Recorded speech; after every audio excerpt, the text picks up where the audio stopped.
5-0. Essa foi a maior goleada na história em uma final de Champions League. Absurdo. Só que o que mais chama atenção é ninguém esperava por isso.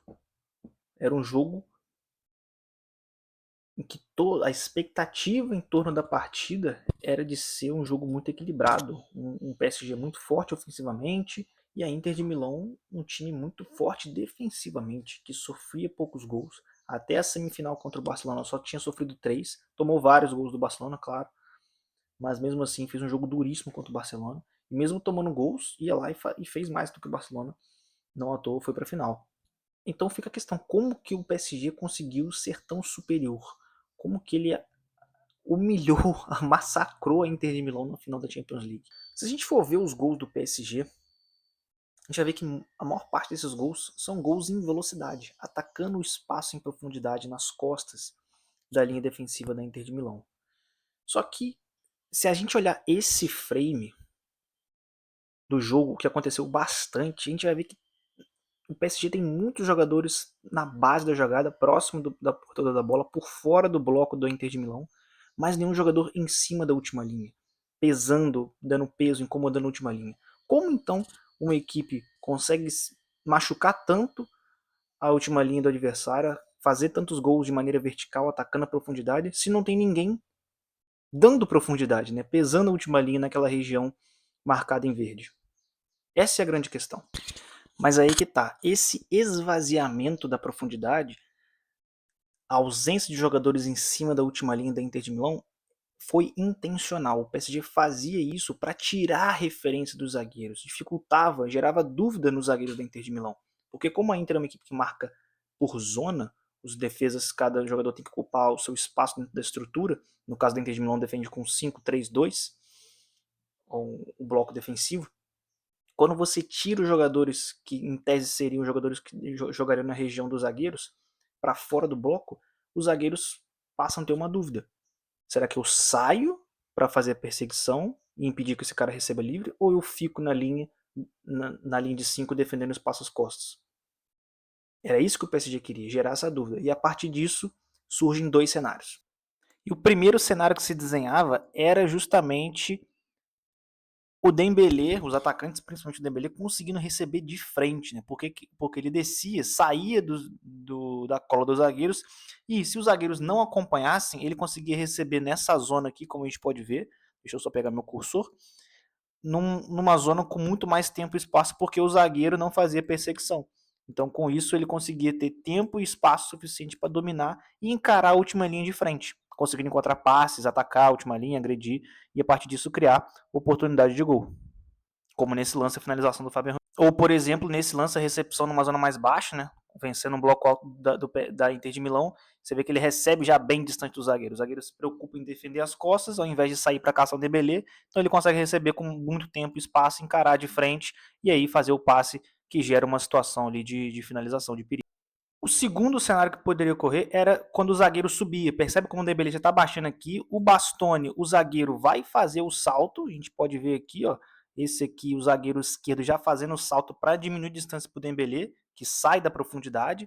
Só que o que acontece logo em seguida? A gente vê que o Fabian Ruiz, o volante, já vai se movimentando para atacar o espaço que é gerado aqui nas costas. Justamente para atacar essa profundidade que foi gerada pelo Dembélé. E é assim, inclusive, que surge o terceiro e o quarto gol, né? O terceiro gol inicia com o Vitinha mais alto, ele faz o passe achando o Dembélé e você percebe que quem já está com o Dembélé aqui fazendo um encaixe individual? O zagueiro central, o Acerbi. Quando ele salta da linha para encaixar no Dembélé, ele acaba abrindo espaço nas costas. Espaço esse que vai ser explorado por quem? Quem que está ali atacando o espaço logo na sequência? Justamente o meia que vem de trás para explorar essa brecha, e a partir daí o PSG desenvolve a jogada, acelera, explora os seus pontos em velocidade e faz o terceiro gol.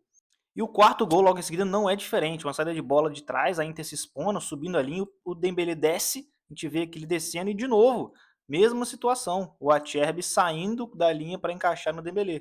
No primeiro lance, no primeiro passe, a bola acaba não entrando, o PSG perde a posse, mas ele faz o perde pressiona, recupera e aí na segunda tentativa o Dembélé consegue receber a bola e olha só quem já está ali apontando no espaço para atacar a profundidade, né, justamente no buraco que gerou na linha entre um zagueiro e outro, o ponto que Kvaratskhelia dando essa opção para poder receber a bola em profundidade, e a partir disso o PSG sai na cara do gol e faz ali o quarto gol, que praticamente fecha o caixão.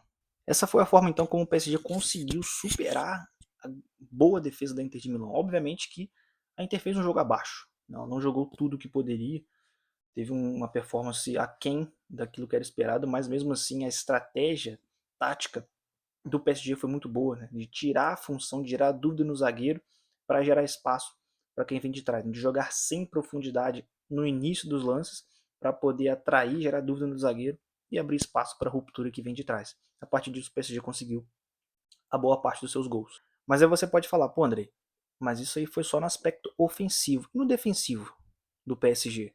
A Inter de Milão não atacou, a Inter de Milão não poderia ter feito alguns gols como fez contra o Barcelona, né? O Barcelona atacou, a Inter de Milão conseguiu furar a defesa, mas também sofreu lá atrás. Por que o PSG então não sofreu defensivamente contra a Inter de Milão, assim como o Barcelona sofreu? A resposta para essa pergunta é a pressão alta individualizada. Foque nessa palavra, individualizada. O PSG conseguiu usar de encaixes individuais na marcação, abrindo mão da estrutura para poder não deixar a Inter ter nenhum jogador livre. Então você vê que o PSG pressiona incansavelmente, sempre encaixando nas possíveis linhas de passe para o portador da bola. Então você percebe nesse frame aqui que não tem ninguém livre, né? Está todo mundo encaixado. E com isso o PSG conseguia recuperar muitas bolas já no campo de ataque.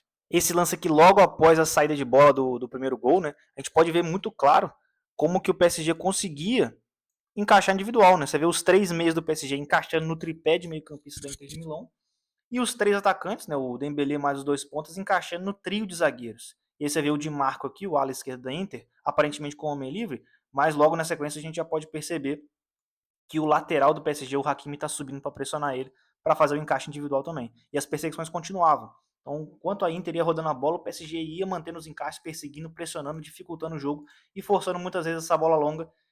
E depois disso, dessa bola longa, o PSG conseguia recuperar a posse. É óbvio que o jogo tem muitas nuances, tem muitos detalhes, mas a grosso modo o 5-0 passou muito por isso. A superioridade tática e estratégica do PSG passou muito por isso, na parte ofensiva. Essa ideia de tirar a referência dos zagueiros para poder atacar a profundidade logo em seguida.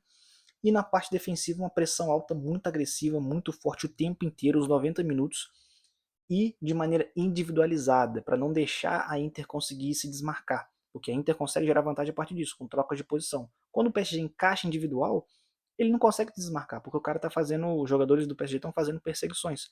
Então, a Inter dificilmente consegue ter um homem livre, e a partir disso o PSG conseguiu travar o jogo ofensivo da Inter, e com isso a Inter criou muito pouco, teve pouquíssimas oportunidades do jogo, a maior parte foi bola levantada na área, sem muito perigo, enquanto o PSG criou várias oportunidades. E no final, apesar de parecer um pouco injusto pelo que a gente esperava antes do jogo, né, uma partida muito equilibrada, no jogo o 5-0 se fez muito justo, o PSG foi muito superior.